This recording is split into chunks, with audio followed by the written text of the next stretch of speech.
नमस्कार दोस्तों, स्वागत है आपका इवनिंग रिपोर्ट में। और आज एक खबर ने जिसके भी पुष्टि नहीं है, लेकिन ब्लूमबर्ग की एक खबर ने पूरे बाजार का मूड और सेंटीमेंट बदल के रख दिया। और वो खबर एक्चुअली बहुत इंटरेस्टिंग और बड़ी है। तो पूरे बाजार का क्या हाल था, चलिए इवनिंग रिपोर्ट में देखते हैं। सबसे पहले इस वक्त की हेडलाइंस टाइप्स में देखते हैं कि किस तरह से बाजार ने आज बिहेव किया। तो तस्वीर ये थी मार्केट की कि rallied sharply today as the reports of potential tax cut for foreign bond investors boosted sentiment। एक खबर आई जिसमें ये बताया गया, ब्लूमबर्ग की खबर थी वो, कि जो बॉन्ड में निवेश करते हैं फॉरेन इन्वेस्टर्स, उनके लिए टैक्स में रिलैक्सेशन का कोई एक फार्मूला बनाया जा रहा है। और इस पर बहुत सारे विचार चल रहे हैं। खबर ये भी थी कि आरबीआई की तरफ से कहा गया है, तो सरकार विचार भी कर रही है, उसका गो हेड है। ये खबर आने के बाद बाजार में पंख लग गए और बहुत तेजी से उड़ा। तो फार्मा, मेटल, बैंकिंग ने इस रैली को लीड किया, लेकिन आईटी सेक्टर आज भी गिरा। और ये इस सीक्वेंस में तीसरा दिन है जब मार्केट में आईटी की अच्छी तरीके से धुलाई हुई। दो स्टॉक्स खासतौर पे बड़े सिग्निफिकेंट थे। अडानी इंटरप्राइजेस जो करीब 9% चला, और सिप्ला में 8% की रैली बनी।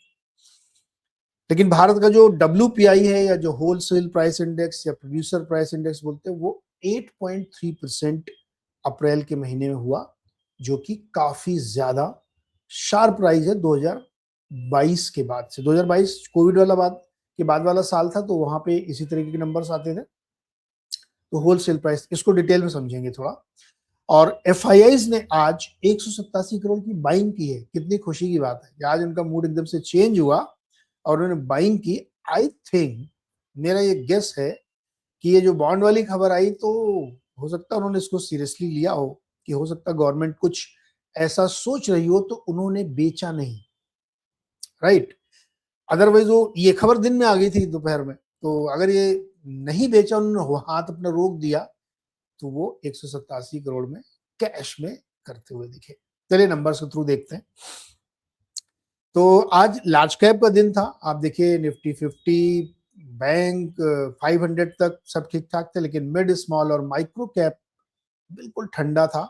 बहुत ज्यादा वहां पे रैली नहीं बनी। विक्स में 4% की वीकनेस देखने को मिली। और ये देखिए, जब मैं आपसे कहता ना 11-12 बजे के आसपास खबर आई, और वहां से मार्केट एकदम रॉकेट हो गया। बड़ी रैली, 277 पॉइंट की रैली निफ्टी ने दिखाई, जो कि सिग्निफिकेंट है, बहुत अच्छा है। और अगर ये खबर सही हो जाती है कि ये कुछ टैक्स में रिलीफ ला रहे हैं, क्योंकि बहुत परेशान थे सारे हमारे फॉरेन इन्वेस्टर्स, तो ये खबर और बड़ी पॉजिटिव हो सकती है। बैंक निफ्टी में भी अगर आप देखेंगे, तो लगभग ऐसा ही सिनेरियो बना, करीब करीब 700 पॉइंट की रैली वहां बनी। दोनों में ही ये रैली सिर्फ और सिर्फ शॉर्ट कवरिंग की थी, चाहे वो निफ्टी में देखें, बट क्योंकि लार्ज कैप में जब रैली आ रही है, तो वो शॉर्ट कवरिंग की रैली आ रही है। और मिड स्मॉल कैप में आज थोड़ी सी नरमी थी, ठंडक थी, बहुत ज्यादा हैपनिंग नहीं थी वहां पे। यूजुअली जो हम दिखाते हैं आपको कि इंडेक्स को बढ़ाने गिराने में किसका हाथ था, तो HDFC बैंक और भारतीय आज हाईलाइट है। नतीजे कल शाम को आए थे, हमने इशारा किया था कि नतीजे अच्छे हैं। तो नतीजों के अलावा एक दूसरी खबर थी जिसकी वजह से इतनी बड़ी भारतीय में आज तेजी बनी, उस पर भी बातचीत करेंगे। ICICI बैंक का अडानी देखिए आज निफ्टी में 13 पॉइंट का उसने कंट्रीब्यूशन दिया। लेकिन ड्रैगर्स में आप देखिए ऊपर के 4 stock, Infosys, TCS, HCL, Tech Mahindra, चारों ने गिराया। तीसरा दिन था, IT इंडेक्स 2% आज भी गिरा है। ये है आपका हीट मैप। तो आप हीट मैप में देखिए, ज्यादातर आपको लार्ज कैप दिख रहे हैं। HDFC बैंक, भारती, अडानी, अडानी ग्रीन, ये सब बड़े जो दिग्गज स्टॉक है ना, M&M वगैरह, इन सब में ग्रीनरी थी, और इसीलिए आपको हीट मैप वैसा ज्यादा ग्रीन वाला दिख रहा है। और टेलीकॉम में गेन देखिए, आज टॉप सेक्टर दो थे। एक IT लूजर वाला टॉप था, और टेलीकॉम सेक्टर गेनर था, बड़ा गेन। देखिए आप भारती 5.25%, वोडा, इंडस टावर, भारती हेक्सा, टाटा कम्युनिकेशन, ITI, रेलटेल, सारे टेलीकॉम में आज एक अजीब सी रौनक थी। और IT में लूजर्स थे, TCS, इन्फोसिस, HCL, टेक महिंद्रा, परसिस्टेंट, एलटीआई, कम्फर्ट। पूरा सेक्टर तीसरा लगातार दिन था जो पिटता हुआ चल रहा है। मतलब TCS का भाव तो 2250 के आसपास मेरे ख्याल में आ गया है। तो बहुत पिटाई हो रही, 15 के मल्टीपल में मिल रहा है इस समय TCS। बहुत ही ल्यूक्रेटिव आपको लग रहा होगा, लेकिन उस ल्यूक्रेटिव लगने से पहले आप मेरे चैनल पे जो शोज पढ़े उनको देख लीजिएगा। भारतीय ये है 5.3% की रैली और एकदम डे हाई पे जाके बंद हुआ। तो क्या रिजल्ट इतने अच्छे थे कि इतनी बड़ी रैली होती? शायद नहीं। रिजल्ट अच्छे थे बट नॉट दैट ग्रेट कि भारतीय से स्टॉक में 5% की रैली बने। तो क्यों बनी ये रैली? वो रैली इसलिए बनी है, सुनील भारती मित्तल कॉन कॉल में आज शामिल हुए और उन्होंने ये जानकारी दी कि भारतीय टेलीकॉम, जो इसकी प्रमोटर कंपनी भारतीय इंटरप्राइजेस की, वो अपने स्टेक को कंट्रोलिंग स्टेक तक ले जाएंगे, यानी 51%, 50% से ऊपर या 51%, जो कि लगभग 10% का इंक्रीज दिखा था, क्योंकि अभी भारतीय टेलीकॉम की 40% हिस्सेदारी है। तो वो उसको 51% करेंगे और फिर अपने जो हायर होंगे, जो उत्तराधिकारी होंगे, उनको सौंपेंगे। तो ये बहुत पॉजिटिव, क्योंकि प्रोमोटर का कॉन्फिडेंस दिखता है इसमें और वो स्टेक बढ़ा। तो ये खबर जो थी इसने ज्यादा पॉजिटिविटी बनाई rather than only result. Result भी तो ठीक ही थे। अडानी इंटरप्राइजेस या अडानी ग्रुप को आप पिछले एक महीने से देखिए, मतलब एक महीने में इसलिए कर रहा हूँ कि ट्रेडिंग डेज 15-20 दिन से आप देखिए, तो 17,500-1800 में जब अडानी इंटरप्राइजेस था तो वहां से इसने चलना शुरू किया, फिर 24-2300 के आसपास आके रुक गया, लेकिन आज 8.5% की रैली थी इसमें, 2712 पहुंच गया। सॉलिड रैली अडानी इंटरप्राइजेस में बनी और वो भी डे हाई बंद हुआ। और not only Adani enterprises, Adani के ग्रुप के पूरे स्टॉक्स में आप देखेंगे तो आज बहुत मजबूत रैली पूरे सेक्टर में, पूरे ग्रुप में, सारे स्टॉक्स में देखने को मिली। एडवांस डिक्लाइन आज का बेटर था, 395, 39, 13 और इस तरह था। क्यों मैं ये कह रहा हूं? क्योंकि आज क्वालिटी रैली थी।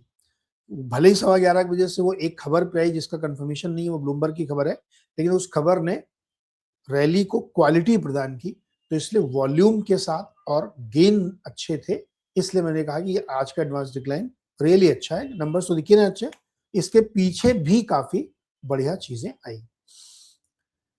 सेक्टोरली एकमात्र सेक्टर आज लूजर था, वो आईटी था, जो 2% गिरा। बाकी फार्मा, हेल्थ केयर, मेटल, ये सब लीड से कर रहे थे सेक्टर, फिनसर और पीएसयू बैंक। तो आज बैंकिंग में भी मजबूती थी, लेकिन फार्मा आज का टॉप सेक्टर था, 3.25% चला है और बहुत सारे स्टॉक्स में बढ़िया रैली यहां बनी। और आईटी लूजर था, 2% आज भी स्टॉक में वीकनेस देखने को मिली। और ये नंबर जो है बहुत इनकरेजिंग है। एफआईआई ने 187 करोड़ की बाइंग की, 684 करोड़ की डीआईएस की बाइंग है। तो देखो, ये कोई मतलब ऐसा नहीं कि आज एकदम खुशी से झूम उठो आप, ऐसा कुछ नहीं। वो कई बार धोखाधड़ी कर चुके हैं। इवन मई के पहले ट्रेडिंग दिन 4 मई को उन्होंने बड़ी खरीदारी की थी, तो ऐसा लगा था शायद महीने की शुरुआत अच्छी हो रही तो बढ़िया होगा, लेकिन बाद में फिर वो लगातार डेली बेसिस पे उन्होंने बेचा है और बड़ी मात्रा में बेचा है। तो आज नहीं बेचा, यही अच्छी बात है। चलो थैंक गॉड, नहीं बेचा तो नहीं बेचा, लेट्स सी कल क्या करते हैं वो। Now we see this table. इस टेबल में कोई खास परिवर्तन नहीं हुआ है। रुपया एक बार 95, 80, 90, टू बी प्रिसाइज 95-90 तक के लेवल्स उसने दिखाए थे। और वो इसलिए क्योंकि जब बहुत वीकनेस के साथ रुपया सुबह खुला था, लेकिन जैसे ही ये खबर आई बॉन्ड वाली कि फॉरेन इन्वेस्टर कुछ रिलैक्सेशन दिया जा सकता है टैक्सेशन में, तो रुपया थोड़ा सा स्ट्रांग हुआ। लेकिन स्टिल 95-60 पे तो बहुत अच्छा नहीं है। अभी भी 95-60 पे रुपया ट्रेड हो रहा है और बॉन्ड यील्ड 7.5 पे चल रही है। तो नथिंग हैज चेंज बिग, कुछ बदलाव नहीं हुआ ज्यादा। और क्रूड थोड़ा थोड़ा नरम हुआ है, आप कह सकते हैं 107 वाला 104 पे चल रहा है, लेकिन वहां भी कोई बड़ा नहीं। देखो, चीन में बैठक चल रही है, ट्रंप और शी जिनपिंग घूम फिर रहे हैं, बातचीत कर रहे हैं, तो वो भी एक होप बिल्ड होती है। ईरान की यहाँ आए हुए उनके विदेश मंत्री, जो कि यहाँ पे ब्रिक्स की बैठक चल रही है, तो एक होप, जिसको ना पॉजिटिव होप बनी हुई है कि शायद चाइना वाइना से कुछ अच्छी चीज है। क्योंकि चाइना ने स्टेटमेंट भी दिया है, भाई हॉर्मुज खुलना चाहिए। ये बिल्कुल वैसे ही बात होती है ना कि हाँ हाँ सब सब ठीक होना चाहिए। अरे होगा तब ना यार, खाली बयान से थोड़ी होता है। तो वो हुआ। गोल्ड सिल्वर कल के लेवल पे बने हुए, कोई खास मोमेंटम नहीं हुआ। रादर गोल्ड 1,000 रुपए कम हुआ है, 1.62 चल रहा है इस समय। और सिल्वर आपका जो है 296 है, 2-3 हजार और ऊपर ही गया है। तो ये है। Now see the big news. ये मैं खबर आपको दिखाना चाहता हूं, मैंने दिखाएंगे, इसको डिस्कस करेंगे। डब्ल्यूपीआई मतलब होलसेल प्राइस इंडेक्स। ये वो महंगाई है जो कंपनियों के ऊपर होती, थोक महंगाई जिसको कहते हैं, बल्क वाली। फिर एक दूसरी होती है सीपीआई, जिसको हम लोग कहते हैं कंज्यूमर प्राइस इंडेक्स, जो हमारे आपके ऊपर डायरेक्टली इन्वॉल्व करती है। ये हिट करती है कंपनीज को। तो अगर 8.3%, विच इज वेरी हाई, देखिए एक्सपेक्टेशन था कि 4, 4.5 आनी चाहिए, आई है 8.25। है ना? बहुत बड़ा नंबर है, बहुत बड़ा नंबर है। अब क्या होता है, इसका मतलब क्या होता है कि अगर कंपनियों के इनपुट कॉस्ट में इतनी बड़ी इन्फ्लेशन दिख रही है, तो उनके पास 2 चॉइस होती है कि या तो वो पास ऑन करें या वो अपने में हिट लें। तो अपने में हिट लेंगे अगर वो, तो उनके मार्जिन जाएँगे, वॉल्यूम गिर सकता है क्योंकि बहुत ज़्यादा दाम बढ़ाएँगे तो डिमांड में भी असर पड़ेगा। और अगर वो पास ऑन करते हैं, तो ग्रेजुअली वो सीपीआई में आएगा। अब अगले महीने का सी अभी इस महीने तो सीपीआई उतना नहीं बढ़ा क्योंकि ज़्यादा पास ऑन नहीं किया। नेक्स्ट मंथ का सीपीआई यानी जो हम मई का सीपीआई जून में देखेंगे, वो सिग्निफिकेंट होगा कि क्या होता है वहाँ पे। इस लिहाज से बहुत ही खतरनाक संकेत है। अब कुछ लोग कहेंगे कि नॉमिनल जीडीपी या ईपीएस तो इसी से बढ़ता है, डब्ल्यूपीएस बिल्कुल बढ़ता है, लेकिन इसके साथ ही डिमांड डिस्ट्रक्शन भी होता है। तो ये एक ऐसी पिक्युलियर सिचुएशन में डब्ल्यूपीआई इतना दिख रहा है, जो कि एक चिंता का कारण होना चाहिए। नीचे डिटेल में मैंने लिखा है कि किन-किन चीज़ों पे ज़्यादा इन्फ्लेशन हुआ। हर चीज़ का इन्फ्लेशन आप देखिए बढ़ता हुआ तो डब्ल्यूपीआई इतना ज़्यादा जंप करना is not a good thing. तो इसको मार्केट अभी आज तो उसने इस पे ज़्यादा रिएक्ट नहीं किया क्योंकि वो बॉन्ड वाली खबर ज़्यादा बड़ी आ गई थी। लेकिन ग्रेजुअली इसको मार्केट रियलाइज़ ज़रूर करेगा। इसीलिए आप देखिए बॉन्ड यील्ड नीचे नहीं आई। इतनी बड़ी खबर में मार्केट झूम गया। ना बॉन्ड यील्ड उतनी ज़्यादा ठीक हुई, उतनी ज़्यादा क्या मतलब हिला ही नहीं और करेंसी थोड़ी हिली लेकिन फिर वही 95-60 के आसपास बनी हुई है। क्योंकि ये नंबर बहुत इंपॉर्टेंट, इसको इग्नोर कर दिया मार्केट ने। अब कल इसका वो जिसको ना सच का सामना कल करेगा, रियलाइजेशन लेगा, दिस बिग नंबर। तो हम लोग को भी ध्यान रखना चाहिए क्योंकि macro pictures are not really good. तो ये है तस्वीर। दूसरी दोस्तों मैं आपको एक ये बताना चाह रहा हूँ कि मैंने एक शो बनाया है।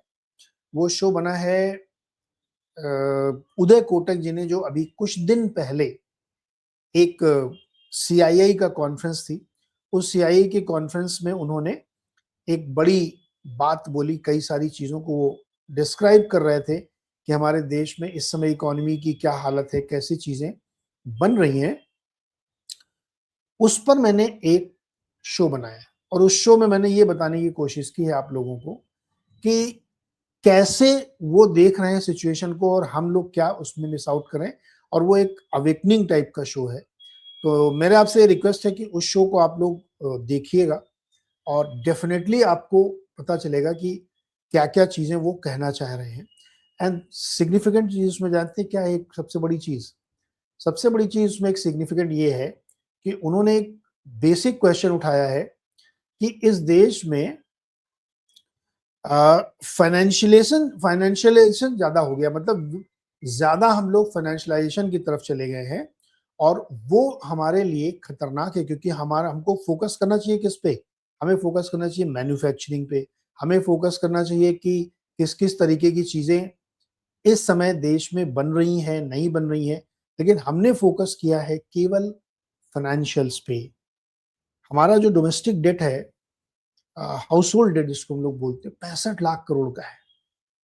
यानी कर्ज लेके हम चीज़ों को कर रहे हैं और उन चीज़ों को अगर हम देखें, तो मुझे लगता है कि बहुत चिंता की बात होनी चाहिए।